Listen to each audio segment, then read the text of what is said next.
और कीट पतंगों को लेकर जीबी पंत हिमालय पर्यावरण एवं विकास संस्थान ने नई स्टडी की है। 3 साल तक हिमालय रेंज में की गई इस स्टडी में पाया गया कि यहाँ कई कीट पतंगे रात को भी परागण करते हैं, जिससे हिमालय रेंज में खेती बागवानी में नई क्रांति आ सकती है।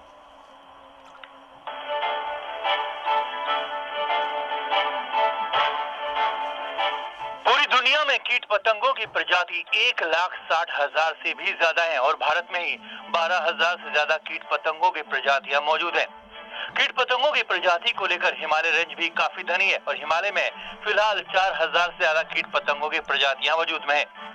जीबी पंत हिमालय पर्यावरण एवं विकास संस्थान ने 3 सालों की कई स्टडी में हिमालय में 26 कीट पतंगों की प्रजातियां रात को भी परागण करने में सक्षम है।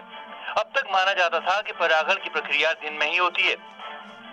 ऊपर करीब 170 प्रजातियों पर अध्ययन हुआ, जिसमें पाया कि ये जो प्रतिज्ञा है ये न सिर्फ दिन में बल्कि रात के समय भी ये लोग अपना काम करते रहते हैं और परागण की क्रिया को जो सुचारू रूप से चलने में इनका एक महत्वपूर्ण योगदान है।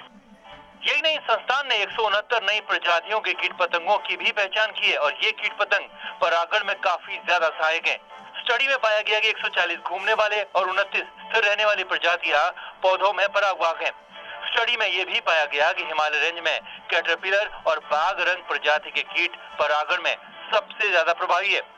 रात में परागण करने वाले कीट पतंगों की पहचान होने से दिन में परागण करने वाले कीटों पर निर्भरता कम हो सकेगी और बीते कुछ सालों में हिमालय में जिस तेजी से कीटनाशकों का प्रयोग बढ़ा है उससे कई कीट पतंगों के अस्तित्व पर भी खतरा मंडरा रहा है। जो पेस्टिसाइड का स्प्रे करते हैं उसमें थोड़ा ध्यान देने से इनके नुकसान को बचाया जा सकता है। एक तो जैसे कई जगह जो छोटे छोटे कीड़े आते हैं, थ्रिप्स जिनको बोलते हैं, हमें पता है ये आना है तो उससे पहले हम स्प्रे कर दें। संस्थान की नई स्टडी से खेती और बागवानी को नई दिशा मिल सकती है, लेकिन जिस तेजी से कीटनाशकों को इस्तेमाल बढ़ रहा है उसे देखते हुए ये भी जरूरी है कि हर्बल और सॉफ्ट कीटनाशकों के बारे में लोगों को जागरूक किया जाए। ऐसा नहीं हुआ तो परागण की क्रिया कमजोर होगी और जिसका नुकसान खेती बागवानी को होगा।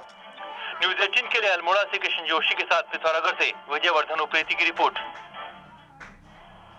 और अब नजर पहाड़ टॉप